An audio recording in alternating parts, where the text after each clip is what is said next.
Hello friends, आज मैं बताऊंगा वेट डिजीज इसोफेजाइटिस के बारे में। यदि आपके पशु में ग्रास नाल के अंदर सूजन आ जाए तो आपके पशु में क्या सिम्टम्स दिखाई देते हैं, क्या इसका कारण है, क्या लक्षण है और क्या इलाज है, इसके बारे में आज आपको मैं डिटेल से बताऊंगा और क्या ट्रीटमेंट करना चाहिए। तो आप वीडियो पूरी देखें। यदि वीडियो लंबी भी होगी तो वीडियो को स्किप करके ना देखें। यदि अभी आप मेरे चैनल पर नए आए हैं तो पहले आप मेरे चैनल को सब्सक्राइब कर लें। जो लाल वाला बटन आपको दिख रहा है उसको दबा लें। साथ में आप बेल आइकन को भी दबाएं और उसमें जो ऑल वाला ऑप्शन आता है उसको दबाएं ताकि बहुत से आने वाले हर प्रकार की वीडियो की नोटिफिकेशन आपको समय समय पर मिलती रहे। देखो, इसोफेजाइटिस क्या होता है? पशु की जो ग्रास नाल के अंतर्गत सूजन आ जाती है उसे इसोफेजाइटिस कहते हैं। और इसोफेजाइटिस के कारण क्या है कि पशु में ग्रास नाल में सूजन के कारण क्या है, पशु में दर्द युक्त सूजन होती है, जिसके कारण यदि आपके पशु को कुछ खाता है या उसे आप कुछ पानी पिलाते हैं तो वो नाक के द्वारा या मुंह के द्वारा बाहर आ जाता है। अब ये तो है इसोफेजाइटिस। अब इसका जो कारण क्या है, यदि आप अपने पशु को कुछ ऐसा जो रासायनिक पदार्थ यदि आप अपने पशु को कुछ खिला दिया हो, जो केमिकल दिया हुआ कुछ ऐसा फीड सप्लीमेंट या कुछ ऐसा केमिकल मेडिसिन आप अपने पशु को दे दी है, उसकी वजह से भी ग्रास नाल के अंदर सूजन आ जाती है। यदि आप अपने पशु को बहुत ज़्यादा गर्म आहार या गर्म जो बांट दे दिया है तो भी उससे भी हो सकता है, या आप अपने पशु को बहुत ज़्यादा ठंडा खिला दिया है उसकी वजह से भी क्या है कि उसके अंदर का दर्द युक्त सूजन आ जाती है। यानी जलन पैदा करने वाले रासायनिक पदार्थ से भी हो सकता है, ग्रास नाल में चोट लगने से भी हो सकता है, या बाहरी विषाणु के द्वारा भी ये हो सकता है। अब इसके सिम्टम्स क्या हैं? सिम्टम्स यदि आपके पशु में देखने को मिलेंगे कि यदि आपका पशु जो कुछ भी खाता है तो उसे निगलने में दर्द होता है या निगला नहीं जाता। आपका पशु खाने की तो कोशिश करता है लेकिन उसे निगला नहीं जाता है, और निगलता है तो वो बाहर आ जाता है। और यदि आपका पशु पानी पीता है तो नाक के द्वारा बाहर आ जाता है, तो नाक से बाहर डिस्चार्ज निकलता रहता है। मुंह से जो जुगाली है वो भी थोड़ी बहुत खाता है, वो बाहर निकलती रहती है। और यदि आपके पशु में बार बार कई बार ऐसा होता है कि खाता है तो उससे खांसी भी होती है। ऐसे सिम्टम्स क्या हैं कि इसोफेजाइटिस जो ग्रास नाल से संबंधित यदि डिजीज हो जाए तो आपके पशु में देखने को मिलती हैं। इसमें क्या है कि पशु खाने की कोशिश करता है, निगलता है, मुंह से लार भी गिरती रहती है। तो इस प्रकार के सिम्टम्स यदि आपके पशु में दे और खांसता भी रहता है, ये प्रकार के सिम्टम्स यदि दिखाई दे तो आपको देख लेना चाहिए कि आपके पशु में इसोफेजाइटिस या ग्रास नाल में सूजन है। तो इसका आप डायग्नोसिस किस प्रकार करें? डायग्नोसिस यही है कि जो मैंने जो सिम्टम्स बताए हैं, इस सिम्टम्स यदि आपके पशु में देखने को मिले तो आपको देख लेना चाहिए कि आपके पशु में इसोफेजाइटिस है। और फिर यदि नहीं है तो आप इसे अक्सरा द्वारा भी इसका डायग्नोसिस करवा सकते हैं। अब इसका ट्रीटमेंट क्या है? ट्रीटमेंट ये है कि आप अपने पशु को कम से कम लगातार 2 से 3 दिन आप अपने पशु को कुछ खिलाना पिलाना नहीं है, बिल्कुल भी कुछ भी नहीं खिलाएं आप अपने पशु को। तो इससे क्या करना, आप अपने पशु को ग्लूकोज देते रहना है 2-3 दिन। ग्लूकोज में जिस प्रकार से आप आरएल आप अपने पशु को जो लगातार क्या करना है, 2 से 3 लीटर पर डे के हिसाब से, यदि बड़ा पशु है तो उसे 2 से 3 लीटर पर डे के हिसाब से लगातार 3 दिन उसे कुछ खिलाना भी नहीं है और कुछ उसे पीने के लिए कुछ देना भी नहीं है। ये लगातार आपको ग्लूकोज देनी है। ग्लूकोज के अंतर्गत आपको इंजेक्शन यूज में लेने हैं, जिस प्रकार से टोनोफॉस ये लेना है 15 ml इस ग्लूकोज के अंदर डालना है। 15 ml टोनोफॉस होना चाहिए। बड़े पशु की डोज बता रहा हूं मैं। और ये न्यूरोक्सिन एम जो इंजेक्शन आते हैं न्यूरोक्सिन वाले जो आपको स्क्रीन पर दिख रहे हैं, साल्ट वाला इंजेक्शन या न्यूरोकाइन प्लस या कोई सा भी इंजेक्शन है, ये इंजेक्शन आप ले सकते हैं 15 ml।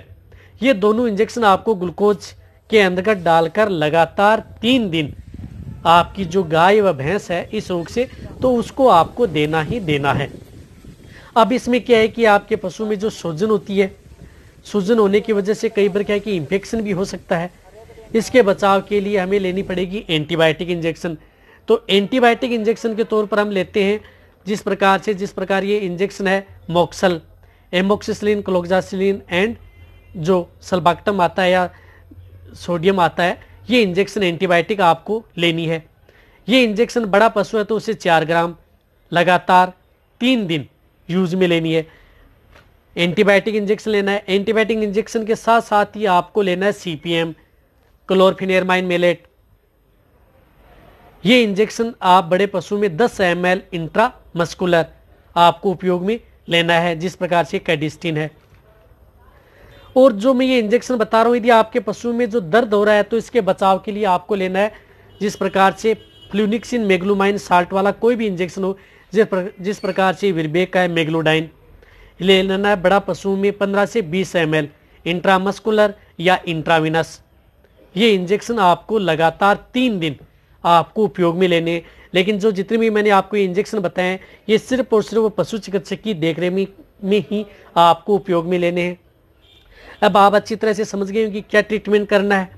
ट्रीटमेंट आपको देखो, आप शॉर्ट तरीके से बता देता हूं मैं। ट्रीटमेंट 2 से 3 दिन उसे कुछ भी खिलाना नहीं है, कुछ भी आपको बाहर से देना नहीं है। आपको देना है सिर्फ फ्लूइड थेरेपी पर।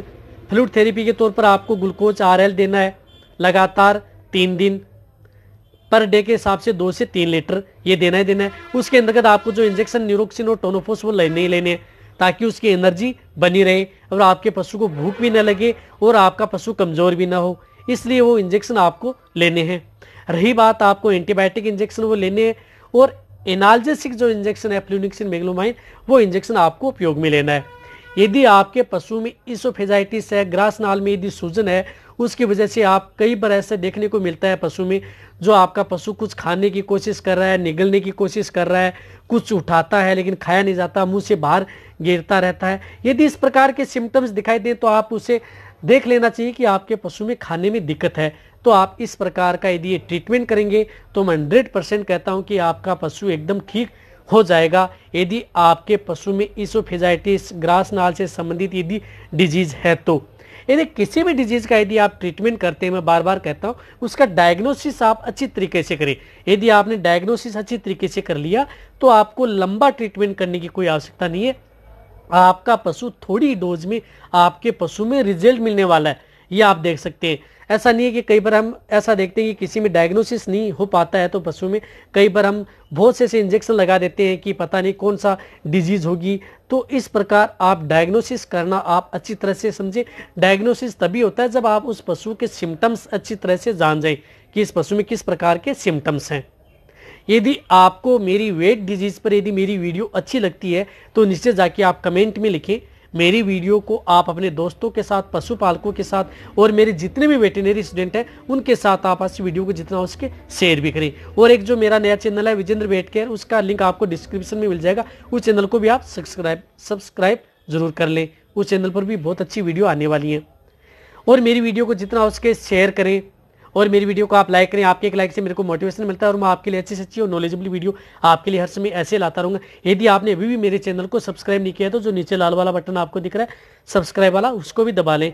उसका कोई पैसा लगने वाला नहीं है, बट आपको बहुत ही अच्छी और प्रॉपर नॉलेज मिलने वाली है। इसी तरह से आप मेरी वीडियो देखते रहें, इसी तरह से आप मेरे को प्यार देते रहें। थैंक्स, धन्यवाद। हैप्पी दीपावली।